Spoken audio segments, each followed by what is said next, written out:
Hello and welcome to the Ant-Man channel. It is Saturday the 28th September 2013 and I'm your host Ant-Man. And for some reason, my email is getting flooded with all kinds of interesting news today, so I hope that you guys have some time. I'll try to get through these as fast as I can. I know you guys are probably busy, or it's Saturday, so you're probably, you probably hold the Sabbath today. I don't know how you do things, or you like to spend time with your family on days like this. Totally amazing, understandable. Anyways, I got an article from WND under the column Faith in front of me. WND exclusive. Lawsuit targets Atheist's Influence with Pentagon. Action demands details of communications with anti-Christian activist. So, I guess to water down the term anti-Christian activist, I guess you could call it atheist. And, because, they wouldn't be atheists if they weren't trying to counter the existence of God. So I guess if that didn't exist, they wouldn't be against anything. So, an anti-Christian activist who had such a close relationship with the Pentagon, he had a piece of artwork removed from an Air Force base within 56 minutes of calling, is now under scrutiny by a team of legal experts. The nonprofit government accountability group Judicial Watch filed a Freedom of Information Act suit in federal court in Washington seeking all records in the Department of Defense regarding conversations with Military Religious Freedom Foundation founder Mikey Weinstein. Sounds Jewish. Probably are the lost tribe of Ephraim and Manasseh, as some people believe. If you know more about that, man, I know that I can't remember your name right now, but you always have these interesting comments, my friend. You're always talking about the Jews, and you know a lot about the Jews and stuff like that, and it's cool. I haven't been reading my Bible since, I started reading it last year in June.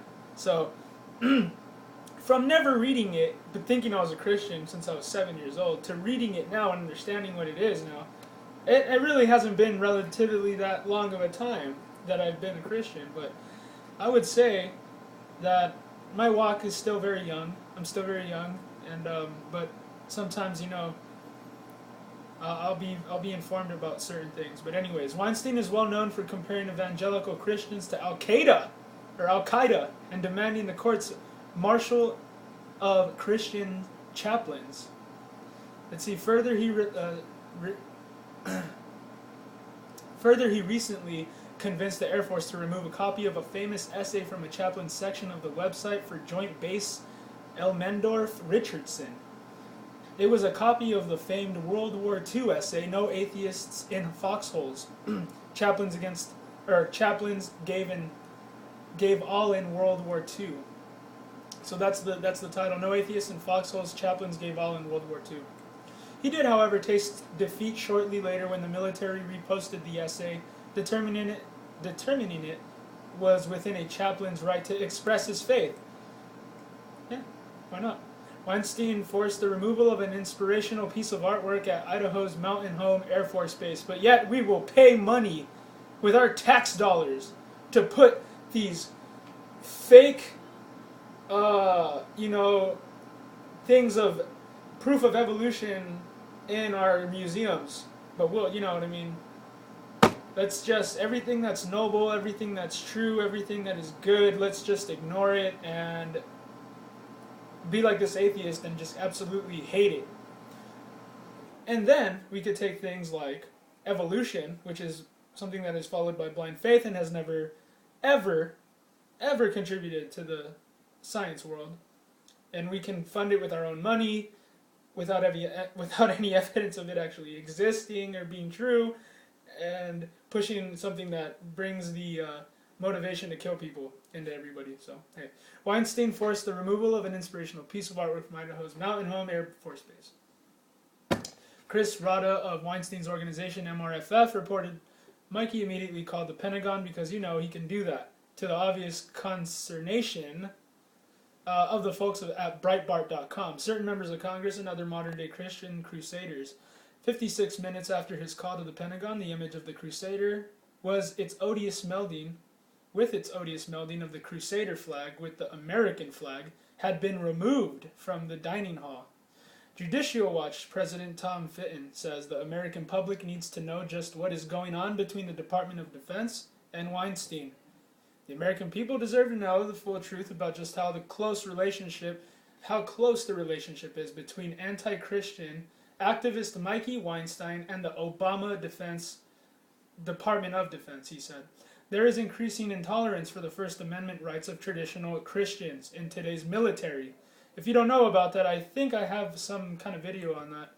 Or if I don't, excuse me, but I could say something about that. Because there is stuff in the news that comes up that people that are being discouraged or being persecuted in the military, in the United States military, mind you, to not, they're not allowed to share the gospel, which is a kind of a, encroachment of your property rights. Your belief is your property. No one can take it from you. Those are your unalienable rights. The government is not God. So let's go ahead and go on with this. The legal action request saw records and communications between the two sides. Judicial Watch documented already that on May 23rd, Weinstein met with a team of top Pentagon officials, including the Air Force Judge Advocate General, to talk about his worries over religious issues in the military. The Pentagon at the time claimed it was a one-time meeting, but Breitbart reported that the DoD had been meeting with Weinstein as early as March 1st, 2009, at the beginning of President Obama's first term. Further, the New York Times said Weinstein met with Air Force Chief of Staff General Norton Schwartz on February 24th, 2009. According to Judicial Watch, Weinstein has a long history of opposing the exercise of religious liberty in the military, including, according to the New York Times, official military retreats at off-base churches. Wow! The appearance of uninformed officers at religious events, displays of crucifixes at military chapels in Iraq and Afghanistan, and the practice of dipping the American flag at the altar of the Naval Academy in Annapolis. I don't know what MD means, among others. MD is probably... Someone help me out here. The organization reported that the Huffington Post was claiming the Pentagon most certainly is listening to Mikey Weinstein. Oh, you think? Other organizations also have noted Weinstein's actions involving the Pentagon. Litigation counsel Kelly Fedoruk of the Alliance Defending Freedom noted, when Weinstein was complaining about the World War II poem, chaplains have the freedom and obligation to speak about faith and religious values, and this freedom should not be censored or prohibited. The Air Force should be commended for recognizing this and returning Chaplain Reyes' essay to the Chaplain's Corner portion of his base's website. Weinstein, meanwhile, has insisted chaplains should be severely restricted. Chaplains have no safe harbor. They are military officers, and around 30 to 40% of them believe their job is to get soldiers into the kingdom, and they view the military as a mission field, Weinstein has said. Well, yeah, the entire world is a mission field, Mr. Weinstein. I don't know, I guess it's human nature since we were born that when we are given something to obey, we sometimes, we disobey at measure, at a measure, because, to a certain point, like testing the waters, seeing how much you can get away with. Well, since 2009, I could tell you that things have been increasingly going toward, in a violent way, against Christianity. And this has been kind of implemented through that type of testing of the water of probably being, filtered through the internet or the, it all depends on how you are, you know what I mean? Like, what are you attracted to? Do you go to the TV and watch MTV all day? Well, then there's your problem. You're living a life of falsehood. You're living a life of stuff that, you see, I think, let me try to paint a picture of what the Matrix really is. Let me try to paint a picture for you. The television and the mainstream media and the radio try to paint a picture of what life is really about. Now, their picture is totally effed. I mean, sorry, I don't want to even use that, but their portrayal of life is totally a lie, and it's for a purpose that they want you to be a consumer and just care about ridiculous things.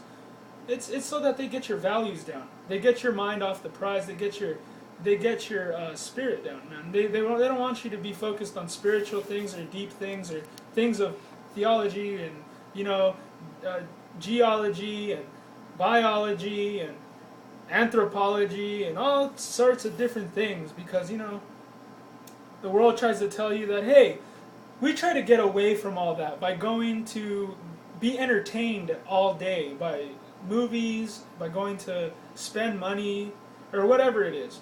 We're trying to get away from the reality of life, right? Well, let me tell you something, brothers. There is no normal life. Like, what's his name said in Tombstone? Doc Holliday, there is no normal life. Wyatt, it's just life.